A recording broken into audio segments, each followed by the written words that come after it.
Rabbil alamin wassalatu wassalamu ala asyrafil anbiya'i wal mursalin wa ala alihi wa sahbihi ajma'in.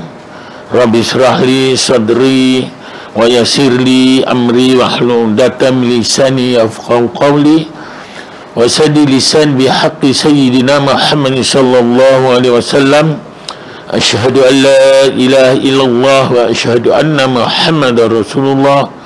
La hawla wa la quwwata illa billahil aliyyil azim. Assalamualaikum warahmatullahi wabarakatuh.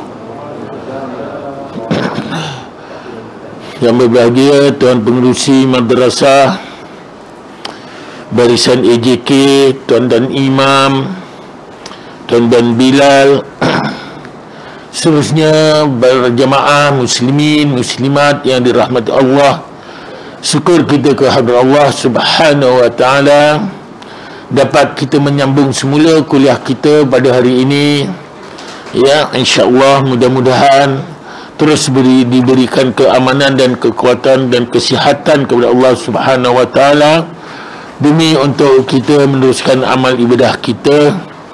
Yalah, insya-Allah mudah-mudahan sepatutnya kita sambung pada pengajian kita yang berpandu dengan kitab Indahnya Solat Berjamaah.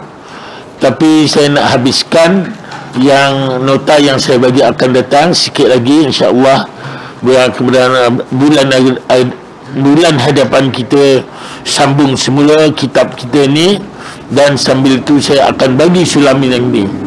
Ini juga adalah pengarang yang sama dengan kitab ni. Dulu saya pernah ada bawa yang kitab besar itu, tajuk dia yang apa ni, Panduan Imam dan Makmum. Maksud tu Panduan Imam dan Makmum, semua tulisan Jawi, ya.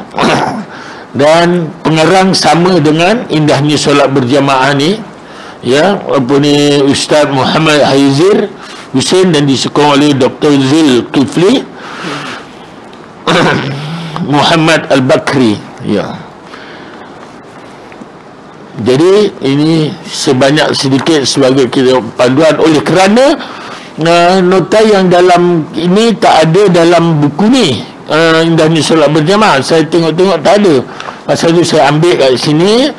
Oleh kerana ini pun saya rasa mustahak untuk pengetahuan kita semua, ya. Ya, insya-Allah kita teruskan, dan kita setelah menunaikan solat maghrib berjamaah, alhamdulillah, dan sambil itu kita duduk di dalam majlis ilmu. Siapa duduk dalam majlis ilmu ibarat dia duduk di taman-taman syurga. Anda ni berdua, dia sambil berdoa pun dapat, Allah akan mahbulkannya. Anda hanya mati ketika dalam majlis ilmu, diistilahkan mati dalam iman. Dan istilahnya juga kita sambil menunggu waktu isyak. Sesiapa yang menunggu antara satu waktu ke satu waktu diistilahkan taqarrub ila Allah, dia orang yang lebih dekat kepada Allah, insya-Allah. Mudah-mudahan yang lebih dekat pada Allah, dan kita insya-Allah dapat menunaikan solat isyak berjamaah. Siapa yang menunaikan solat isyak berjamaah, ini selalu dalam kuliah saya ulang-ulangi untuk mengingatkan kita semua dan juga untuk mengingatkan diri saya sendiri. Siapa yang solat isyak berjamaah seolah-olah dia beramal ibadah separuh malam, dan sesiapa yang solat subuh berjamaah, dia seolah-olah beramal ibadah sepanjang malam. Ya, itulah kelebihan-kelebihan. Tapi kebanyakan bukan apa, dipertikaikan benda yang tak perlu dipertikaikan. Ini saya nak sentuh sini, tak adalah benda, ya kan. Sebagaimana yang hari Jumaat malam, Sabtu semalam kuliah saya di Kundang, banyak whatsappkan saya, Ustaz, cuba jelaskan solat jarak ni, solat segi jarak ni, kata. Ada yang mengatakan ada apa, dikatakan bid'ah solat jarak pun ada disebut dia. Saya bawa kitab saya 3 buah kitab. Pasal beg saya hanya mau 3 buah kitab. Kalau mau 4 buah 5 buah saya bawa semua tu. Saya nak tunjukkan apa hukumnya solat berjamaah. Ya, mari sebelum maafkan saya, apa hukumnya merapatkan saf? Ya. Sebelum kita meneruskan kuliah kita, mari kita sama-sama membaca Quran. Ganjarannya kita hadiahkan kepada junjungan besar kita Nabi Muhammad sallallahu alaihi wasallam. Seterusnya kepada kedua ibu bapa kita, sama ada yang masih hidup atau yang telah meninggal dunia. Kepada guru-guru kita, sama ada yang masih hidup atau yang telah meninggal dunia. Kepada suami-suami yang telah meninggal dunia, isteri-isteri yang telah meninggal dunia, dan sahabat kita yang istiqamah dengan madrasah kita yang telah meninggal dunia. Sya'ulillahil al-Fatihah. A'udzubillahi minasyaitonirrajim. Bismillahirrahmanirrahim. Alhamdulillahirabbil alamin. Ar-Rahmanir-Rahim. Maliki yaumiddin. Iyyaka na'budu wa iyyaka nasta'in. Ihdinas siratal mustaqim. Siratal ladzina an'amta 'alaihim ghairil maghdubi 'alaihim waladdallin. Rabbil alamin. Amin.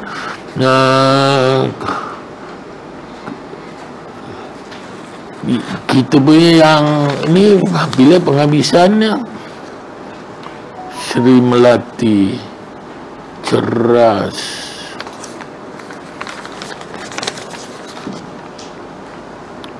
Kerinci 13 bulan 12. Ya, saya yang lepas 3 bulan 12 kat sini sampai muka surat 451 yang mengatakan maksud neraka itu iaitu mempunyai 7 pintu.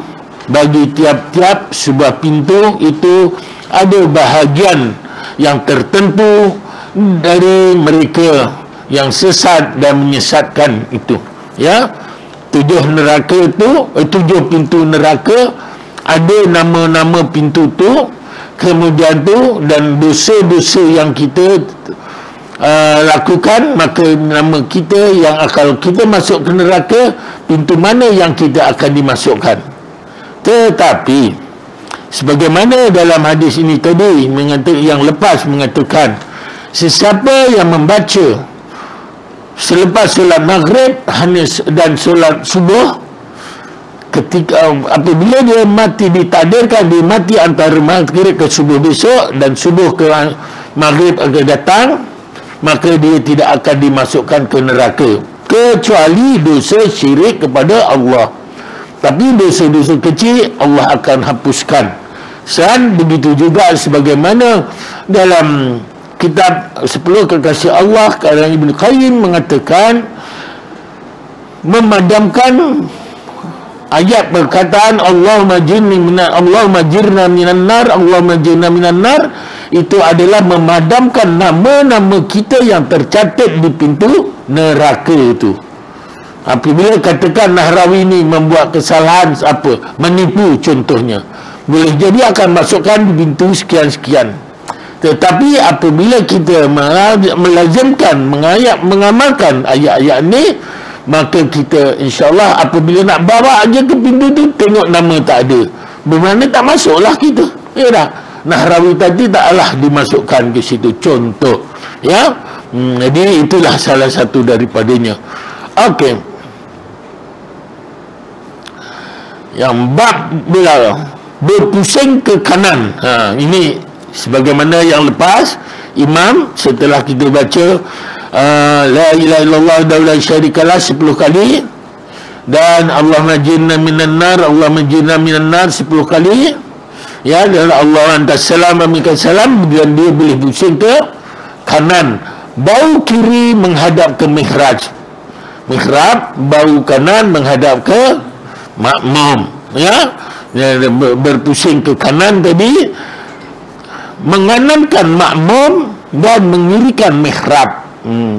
Sejurus selepas membaca wirid berikut, Allahumma antas salam wa minkas salam tabarakta ya zal jalal wal ikram. Ya, sambil membaca doa berikut, Rabbi qini azabaka yawma tab'atu au tajma'u ibadaka.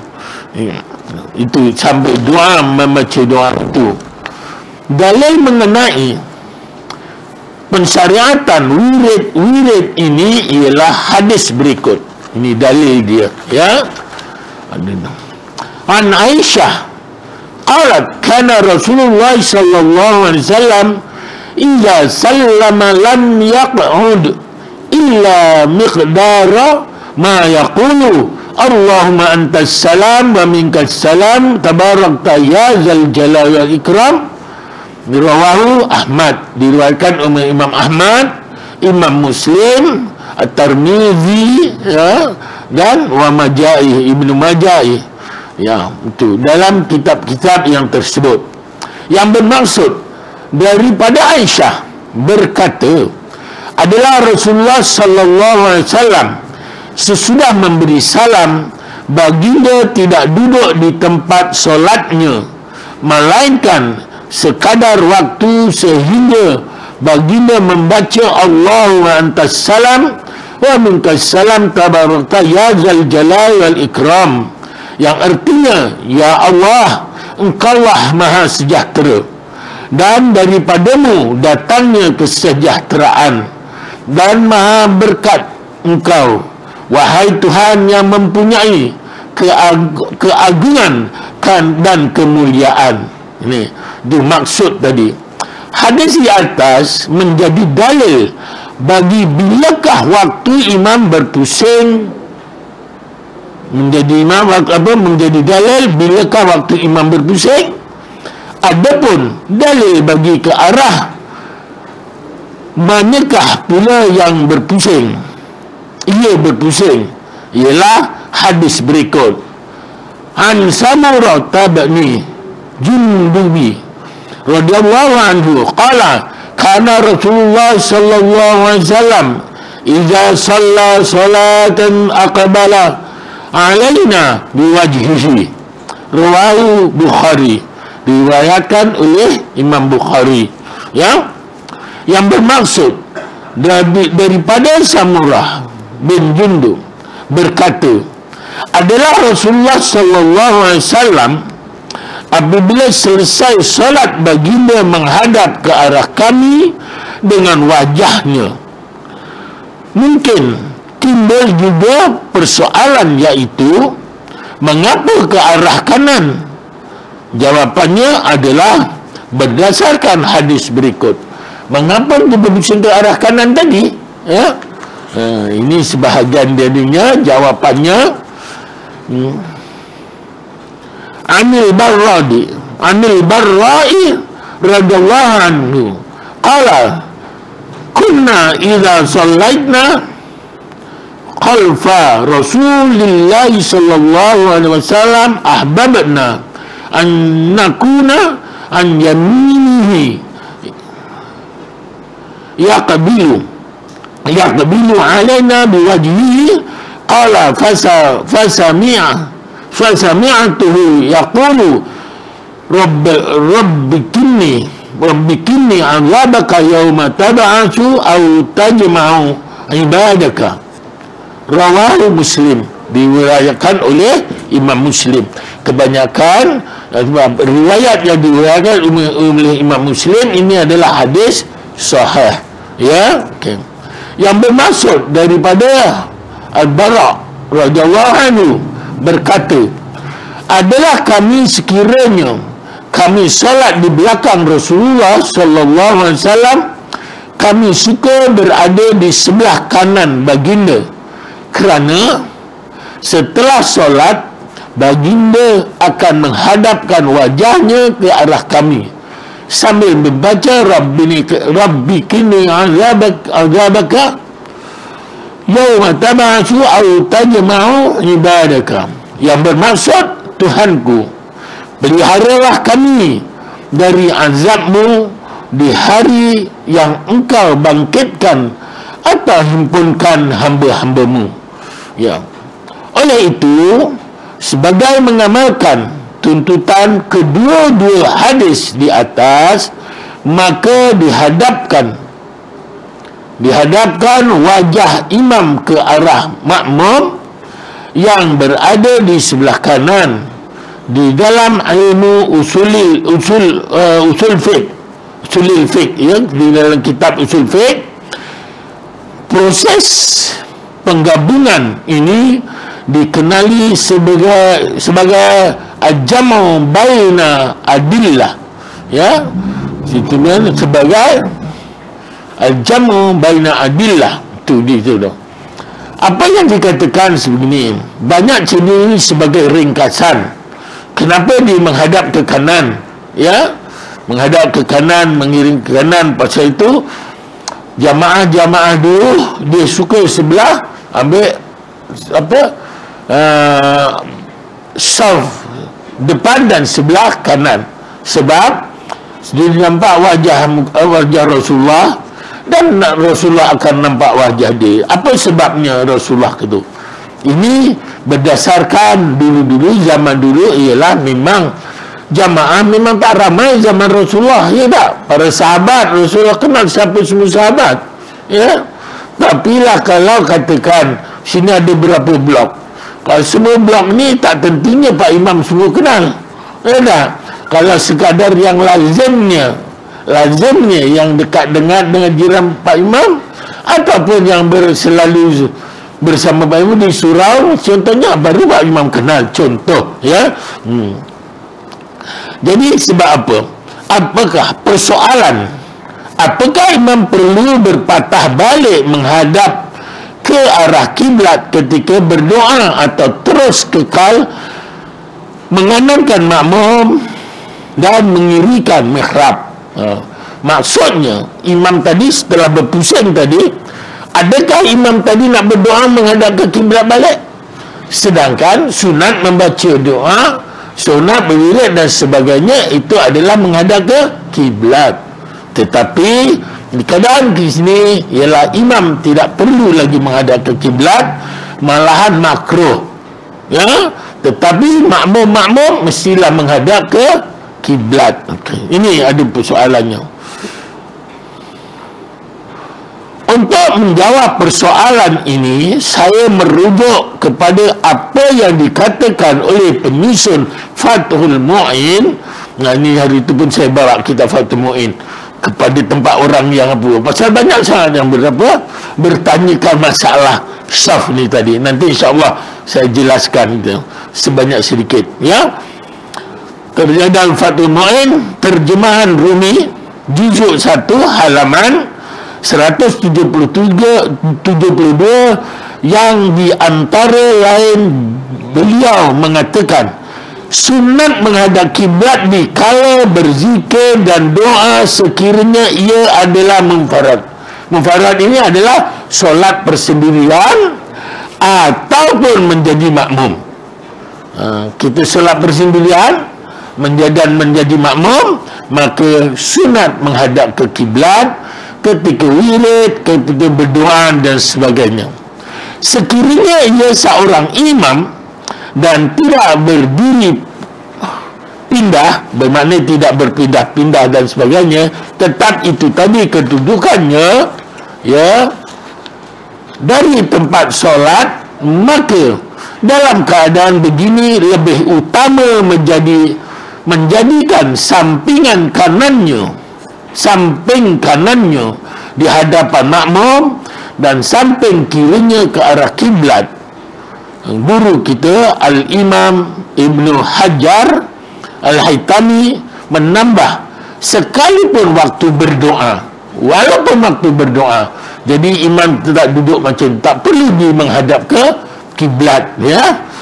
Menurut penyusun Al-Falqul Islami wa Adillah, ya, ini yang bermaksud disunatkan bagi orang yang berdoa selain daripada imam, ya, menghadap ke arah kiblat. Ini adalah kerana sebaik-baik kedudukan itu ialah yang menghadap ke arah kiblat. Adapun imam pula, maka makruh baginya menghadap ke arah kiblat. Imam makruh, ya, jangan tetap duduk yang macam tadi, sama ada dia berkirim tu ataupun menghadap ke makmum terus pun boleh, ya. Okey, itu dia tak perlu berpusing lagi, no. Kalau dia hukumnya makruh baginya menghadap ke arah kiblat pada ketika itu. Bahkan hendaklah ia menghadap makmum berdasarkan kepada hadis yang bermaksud bahawa Rasulullah sallallahu alaihi wasallam berpaling ke arah mereka apabila selesai memberi salam. Okey. Hikmah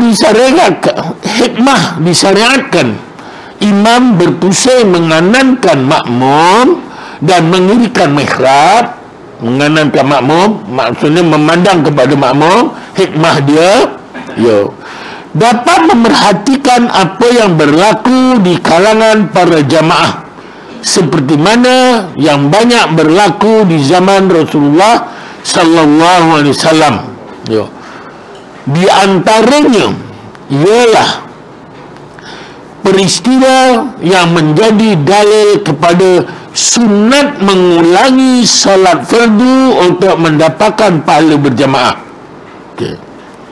Di mana sekiranya baginda Rasulullah sallallahu alaihi wasallam tidak berpusing memerhatikan para makmum, nescaya baginda tidak akan tahu apa yang berlaku di belakang baginda. Cerita ini adalah ketika Rasulullah menjadi imam, Rasulullah berpusing ke kanan, didapati di belakang sekali orang tidak ada solat berjamaah. Orang tu ada sebahagian 2-3 orang tak solat berjamaah. Apabila dipanggil oleh Rasulullah sallallahu alaihi wasallam, apa jawab, kenapa engkau tak solat berjamaah? Kata makmum itu tadi, dia mengatakan, saya sudah solat tadi di tempat lain. Apa kata Rasulullah? Sunat kamu mengulangi solat berjamaahnya lagi, bermakna dapat pahala. Contohlah, saya tadi kalau ditakdirkan saya sudah solat di tempat lain, solat maghrib. Tiba-tiba saya datang ke sini belum mendirikan solat contohnya. Maka ataupun tengah menjalankan solat, maka saya sunat untuk mengulangi, saya berjamaah dengan jamaah yang di sini tadi. Itu kelebihannya. Jadi kita sunat untuk mengulangi solat kita tadi untuk mendapatkan pahala yang tadi berjamaah ini tadi. Itu salah satu daripadanya. Sebab itu, dan lagi satu, supaya dapat memastikan siapa di antara jamaah yang tidak hadir, agar ia dapat diziarahi demi mewujudkan ukhuwah Islamiyah yang padu di kalangan masyarakat Islam, dapat melaksanakan tuntutan suruhan Allah di dalam ayat 62 dan 64 surah An-Nur, iaitu umat Islam dianjurkan agar meminta izin sebelum meninggalkan majlis atau perhimpunan dan sebagainya yang akan disentuh secara lebih mendalam di dalam menghuraikan adab yang keenam nanti. Apa yang kat sini maksudnya? Contohnya ialah sebagaimana maklumlah di zaman Rasulullah jamaah pun tak ramai ketika itu. Apabila Rasulullah berpusing tu, nampaklah sesiapa yang tak datang, tak hadir solat berjamaah tadi, contohnya. Jadi kalau katakan yang sini tadi sepulan bin sepulan tak datang contohnya, jadi Pak Imam bertanyalah yang ketika itu Rasulullah, sepulan ni kenapa tak datang hadir solat berjamaah? Boleh jadi sepulan ini tadi ada sahabat mengatakan, oh dia sakit. Adanya dia sakit, maka Rasulullah bermanfaat lepas solat menziarahi jamaah yang sakit tadi. Dapat menziarahi yang sakit tadi. Ini yang dinyatakan supaya Rasulullah dapat menentukan satu persatu. Contoh kat sini, Bilal selalu ada. Tiba-tiba Bilal ni tak datang. Tengok Pak Imam tengok, Bilal ni tak datang. Yang azan tadi Bilal lain pula. Mana pergi? Pak Imam tanya, kok dia si Bilal ni tadi sakit? Contoh, nauzubillah lah, jauhkanlah ini hanya umpama saja. Mari kata imam, mari kita ziarah beliau. Ya tak? Gitu dia. Jadi ukhuwah kita lagi kuat lagi. Itulah salah satu daripadanya. Meneruskan zikir di antara zikir-zikir selepas solat yang warid. Warid ni bersumberkan tempat lain-lain. Tempat sini contohnya begini keadaannya. Tempat lain. Itu wirid itu tidak tertentu, ya, tidak semestinya mengikut semua sama. Ya, jangan pula di tempat sini lain pula wiridnya. Sebenarnya itu sebagai wirid ini adalah sebagai puji-pujian ataupun wirid berselawat, banyakkan selawat pun boleh, ya. Okey. Dalam pensyariatan wirid ini ialah hadis berikut. An Abi Umamah radhiyallahu anhu qala Rasulullah sallallahu alaihi wasallam man qara'a ayatul kursi dubura kulli salatin maktubatin lam yamna'hu min dukhuli jannah illa an yamuta akhrajahu an-nasa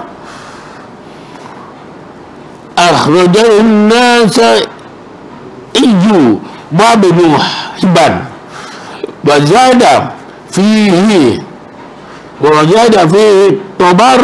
Tabarani wa qul huwallahu ahad.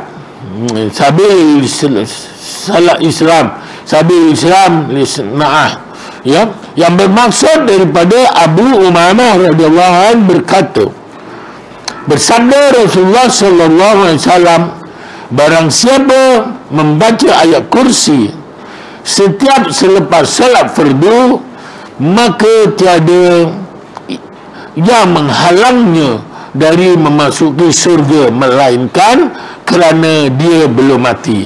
Memanglah belum mati ialah orang masuk surga kalau dah mati, ya dah, baru ada tentuan surga dan nerakanya. Hadis riwayat An-Nasai dan Ibnu Hibban At-Tabrani menambah, dan begitu juga Qul huwallahu ahad, surat Ikhlas, ya, dari kitab Subul Salam oleh Sunani, ya, halaman juzuk pertama halaman 403, surah Al-Falaq dan surah An-Nas. Dalil mengenai pensyariatan bacaan surah tersebut sebagai sebahagian dari wirid selepas salat ialah hadis yang telah diriwayatkan oleh Al-Imam Nawawi di dalam kitab Al-Azkar halaman 133 berikut, iaitu ruwina fi sunani bin Abi Dawud wa Tirmidzi wa Nasai wa ghairihim an Uqbata bin Amir radhiyallahu anhu qala amarani Rasulullah sallallahu alaihi wasallam an aqra'u bil mu'awwidhataini duburu kulli salah wa fi riwayatil Abi Dawud bil mu'awwidhat fayanbaghi an yaqra' qul huwallahu ahad wa qul a'udzu birabbil falaq wa qul a'udzu birabbin nas, rawahu Abu Dawud.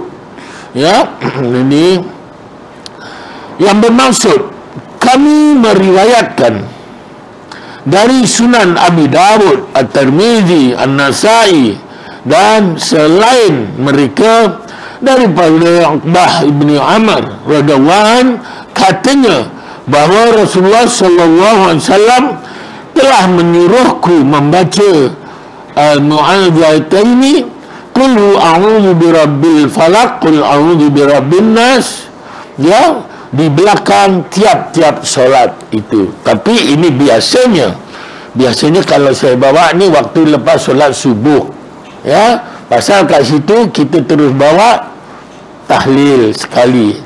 Contohnya subuh waktu Jumaat dan sebagainya, ya kan? Terus kita buat tahlil sekali untuk mendoakan Allah yarham, Allah yarhamah kedua ibu bapa kita dan sebagainya, ya. Tapi kalau solat-solat di waktu yang lain tu, maka kita elok pilih, apatah lagi ada kuliah-kuliah yang lain. Kuliah itu adalah wajib, ya, pasal majlis ilmu. Yang wirid itu adalah sunat. Sebagaimana yang saya katakan tadi, ya, jangan kita bising-bising mengatakan solat jarak itu mazhab mana, macam-macam mazhab baru dan sebagainya, ya. Alim ulama yang telah menentukan jarak tu, dia sudah dirujuk kepada pakar-pakar agama, mufti. Dulu mulia Allah umurnya ialah Ustaz Zul, kan, Dr. Zul. Dia rujuk, walaupun dia dulu pernah menjadi mufti, dia jadi menteri, dia bukan keputusannya sendiri, maka dia rujuk kepada para alim ulama, para mufti yang lain, ya.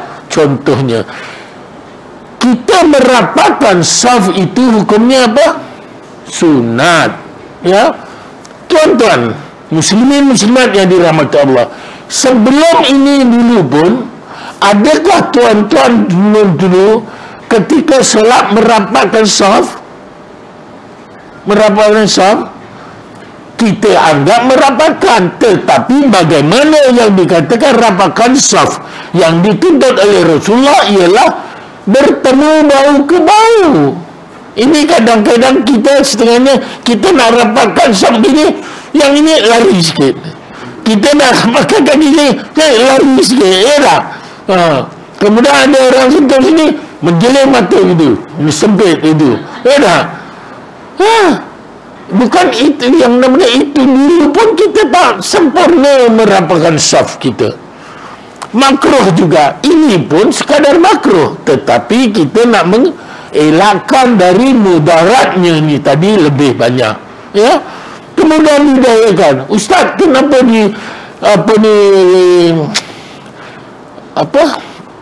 shopping kompleks dan sebagainya boleh? Bukan boleh, sebenarnya tak boleh, ada hukum jaga, mana mengikuti SOP. Jika dia tak ikut SOP, kena tangkap, kena dia. Yang tak kena tangkap, melepas dia, itu terpulanglah. Tetapi kita ni orang Islam menunjukkan arahan ini adalah benar, ya, membawa faedah. Kita orang Islam ikutlah arahan. Kan Islam tu cantik.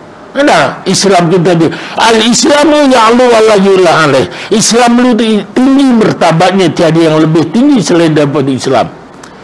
Bab pepatah Jawa mengatakan, Islam is not only a religion, but it is way of life.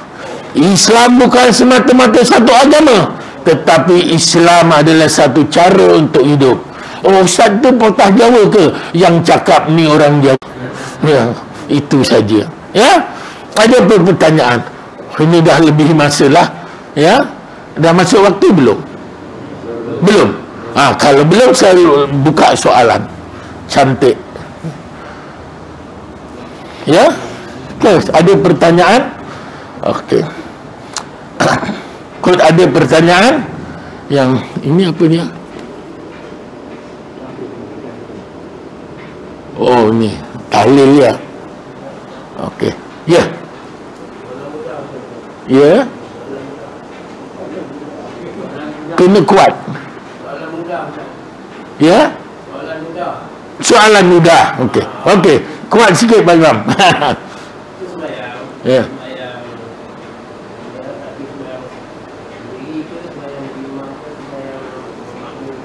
Ya.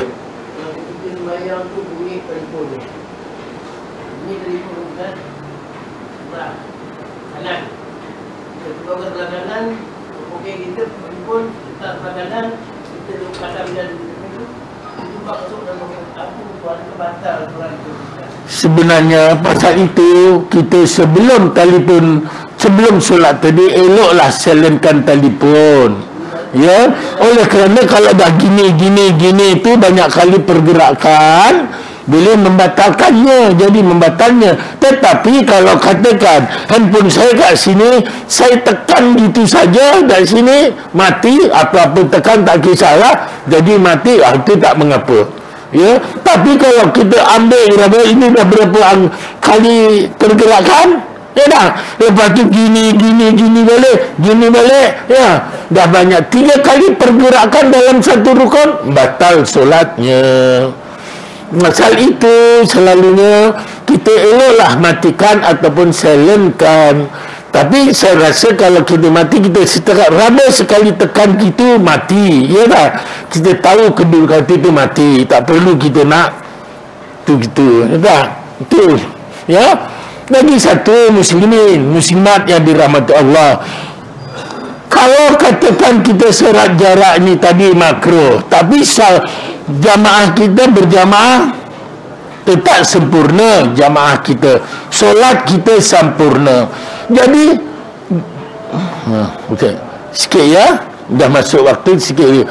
Tapi kita tampunglah dengan sunat-sunat yang lain. Contohnya doa iftitah, ramai yang tak baca doa iftitah. Itu pun sunat. Bagi Imam Syafi'i sunat muakkad. Ya dah. Baca doa. Wa imam solat sunat pun bacalah doa iftitah. Satu. Yang keduanya, okay, kita selalu bulan Ramadan sibuk nak jaga malam, solat malam, nak dapatkan Lailatul Qadar. Walhal kita boleh dapat menyamai pahala Lailatul Qadar setelah kita selesai solat isya, menyempurnakan solat sunat ba'da isya 4 rakaat, pahala dia sebagaimana kita pahala ketika mendapat Lailatul Qadar. Lailatul Qadar, siapa dapat Lailatul Qadar malam tu? Sama juga menyamai 1000 bulan kita beramal ibadah. Dah, tapi rugi. Mudah sebenarnya 4 rakaat. Tak semestinya 4 rakaat buat tahiyat awal, tak semestinya. Rakaat pertama baca surah Fatihah rukun dalam salat, tetap diamalkan. Lepas tu qul ya ayyuhal kafirun. Rakaat yang 2 lepas Fatihah baca qul huwallahu ahad. Lepas tu tak payah buat solat tahiyat awal, tak payah. Ya, Rasulullah pernah buat, ya, maka diterima juga. Terus bangun menunaikan tahiyat rakaat yang ketiga. Dia sempurnakan. Baca surah saja, baca Fatihah saja. Tak payah baca surah. Ya dah. Fatihah wal balin amin, terus rukuk sujud kita. Lepas tu bangun sampailah rakaat yang keempat tadi, baru tahiyat akhir. Yang rakaat keempat pun baca surah Fatihah. Mudah sebenarnya. Pasal tu Islam ni mudah sebenarnya. Nak mendapatkan apa? Begitu juga sebagaimana saya ditanyakan pada jamaah tadi, mengaji untuk mencari ilmu nak mati. Ya. Ilmu nak mati memang tidak disarankan. Semua orang akan mati dan dinyatakan dunia ini adalah ladang-ladang untuk mencari bekalan nak mati nanti. Tidak. Nah, jadi beramal ibadah. Dan pasal itu tidak semestinya kita nak solat saja, kemudian meninggalkan perkara beramal ibadah, berniaga tinggalkan, bekerja tinggalkan. Tak semestinya.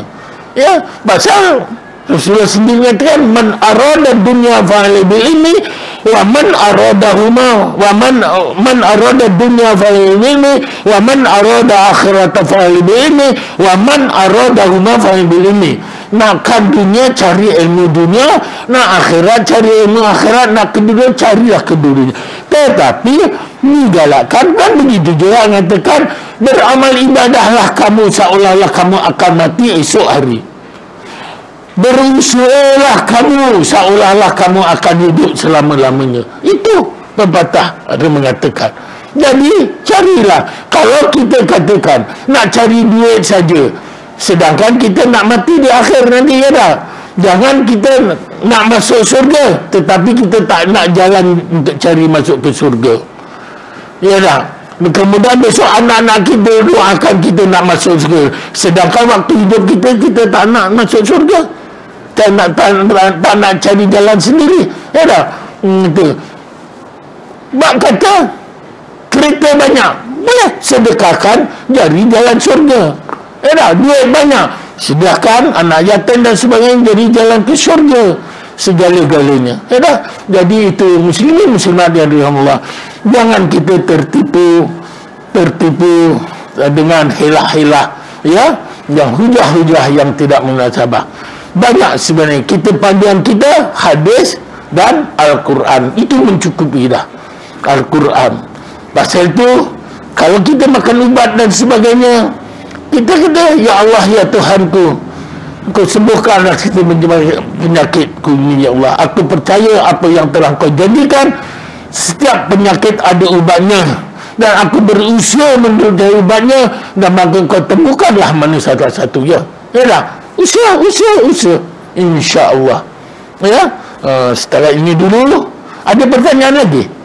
Okey. Tanya, kalau macam waktu azan, biasa kita hormat ke apa ni, sembahyang sunat kan? Ya. Kalau kita sembahyang ke, apa hukum dia? Macam mana? Macam kita waktu azan, dekat surau waktu azan, lepas tu kita kena tunggu habis azan baru kita sembahyang sunat kan? Kalau masa tu, kalau waktu azan tu ada orang sembahyang sunat ke, apa dia punya hukum dia lah? Maksudnya tadi waktu azan lah, masa azan. Was-was Tak, masa waktu azan. Waktu azan di tengahan tu, orang tu sembahyang sunat. Ada orang jamaah tembelang sunat. Okey. Jadi kita iqamah.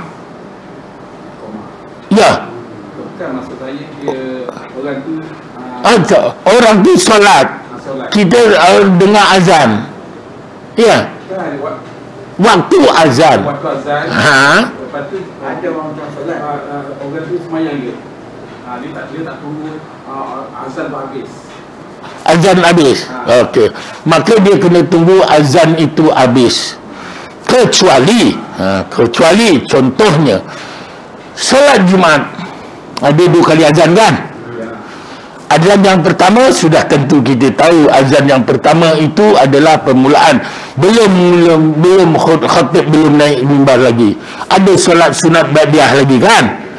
Tetapi kalau sekiranya kita masuk dah azan yang kedua, maka itu diharuskan kita teruskan solat kita. Kalau kita menunggu waktu azan tu habis, khatib majlis khutbah, maka kita lebih afdal duduk sebelum tak perlu kita buat solat sunat tahiyatul masjid tadi, tak perlu. Tetapi kalau sekiranya itu kita azan sudah dilakukan habis baru kita nak solat, maka sudah luputlah. Ini satu kaul mengatakan, tapi satu kaul mengatakan boleh diteruskan. Tapi ingat, ini azan yang kedua waktu solat Jumaat, ya. Pasal apa? Sedangkan ketika Rasulullah tengah menjadi khutbah, orang tu datang terus duduk sahaja, maka suruh bangun. Dah solat? Belum. Maksudnya solat tahiyat masjid lah tu. Solat Jumaat belum lagi, bang. Setengah ya dah. Maka dia bangun, solatlah kami. Tu. Bermakna itu dia. Ini hanya ditentukan waktu azan yang kedua, waktu Jumaat. Nah, kalau azan yang pertama itu tadi, maka kita kena menghormati azannya tadi. Begitu juga satu pendapat mengatakan, oleh kerana kita solat tahiyatul masjid itu menghormati masjid, maka dia kata terus, jangan tunggu terus solat itu saja. Ingat, itu solat tahiyatul masjid. Tapi yang solat rawatib tidak. Ya, pasal solat tahiyatul masjid ni tiada ditentukan waktunya. Contoh, lepas solat asar, tak boleh solat kan? Solat sunat rawatib tak boleh. Lepas solat subuh, Tak boleh solat sunat rawatib, tetapi dibolehkan untuk solat sunat tahiyatul masjid. Kan? Pasal solat tahiyatul masjid yang mempunyai waktu, solat rawatib saja yang tidak dibenarkan. Pasal itu saya pernah berbahas, ada seorang pelajar daripada Yaman, dia hantar WhatsApp aja kat saya, Ustaz, saya dapati kebanyakan orang Malaysia ni apabila dia mikat di Ubaidiyah waktu umrah, sedangkan dia dah solat asar, lepas solat asar dia buat solat sunat tahiyatul solat sunat ikhram pula, pasal makan ikhram. Ya, saya kata ya betul. Apa dia kata, sedangkan lepas tu tak boleh, dia betul. Dia kata dia berpandukan kitab dia, kitab Iqna, dia kata. Lepas tu saya katakan, saya jawab balik semula, hanya solat yang tidak mempunyai waktu sahaja yang tidak dibenarkan. Contohnya solat, oleh kerana solat sunat ikhram itu ada hak masing-masing. Kita tadi solat asar saja kan, kita nak pakai ikhram, maka disunatkan kita solat sunat ikhram, maka ditentukan hak masing-masing. Solat sunat tahiyatul masjid boleh, solat sunat jenazah boleh, solat musafir, sunat musafir boleh. Contohnya tuan nak pergi mengembara, contoh nak balik kampung lah, contoh lepas solat asar, boleh buat solat sunat musafir, dibolehkan. Lepas tu apa saya katakan, kalau tuan tidak percaya, mari, kalau tuan tinggal di mana, kalau tuan tinggal di Kuala Lumpur, kita jumpa di Masjid Negara, tuan bawa kitab Iqna tuan, dan saya bawa kitab Iqna saya katakan. Kalau tuan tinggal di daerah Kelang Shah Alam, kita boleh jumpa di Masjid Negeri di Shah Alam, maka kita jumpa, bawa kitab tuan, kita tu. Lepas seminggu dia tak jawab, dia kata insyaAllah mula-mulanya, tapi lepas seminggu tu dia kata tak ada apa, bila kita akan jumpa. Lepas tu dia tak jawab. Lepas 3 hari dia jumpa, dia balas WhatsApp saya balik, dia kata terima kasih atas pencerahan tuan, itu saja. Dia tak berani tu. Ya, pasal saya tu memang saya kitab Iqna, kitab fiqah tu, ketika di pondok 2 kali saya hatam, di Kuala Islam sekali saya hatam. Itu pasal saya berani mencabar dia. Okey? Boleh tuan? Jadi bahaya, setakat ini dulu dapat saya sampaikan. InsyaAllah permasalahan hukum hakam, solat hakam yang kita bawa akan datang, dan kita berhenti lebih awal dan kita buat soal jawab akan datang. Okey? Nah, saya minta mohon ribuan ampun dan maaf kepada pengurusi majlis surau madrasah ini, oleh kerana saya termakan masa sedikit. Ya, kalau mengikutnya memang hanya di sekadar waktu saja. Ya, saya mohon ribuan ampun dan maaf salah silap saya, terkasar bahasa, terlajak kata. Yang baik datang dari Allah, kelemahan kesilapan datangnya dari diri saya yang jahil. Wabillahi taufiq wal hidayah. Assalamualaikum warahmatullahi wabarakatuh. Bismillahirrahmanirrahim. Alhamdulillahirabbil alamin, hamdan hamidin, hamdan zakirin, hamdan syakirin, hamdan na'imin, hamdan sabirin, hamdan yuwafi ni'amahu yukafi'u majidah. Allahumma inna na'udzubika minal barasi wal jununi wal juzami wa min sayyi'il asqam. Bismillahirrahmanirrahim. La yadurru ma ismi syai'un fil ardi wa la fis sama'i wa huwas sami'ul alim. Bismillahirrahmanirrahim. La yadurru ma ismi syai'un fil ardi wa la fis sama'i wa huwas sami'ul alim. Bismillahirrahmanirrahim. La yadurru ma ismi syai'un fil ardi wa la fis sama'i wa huwas sami'ul alim. Allahumma inna na'udzubika minal barasi wal jununi wal wa sallallahu ala sayyidina Muhammad wa ala alihi wa sahbihi ajmain walhamdulillahi rabbil alamin. Taqabbalallahu minkum.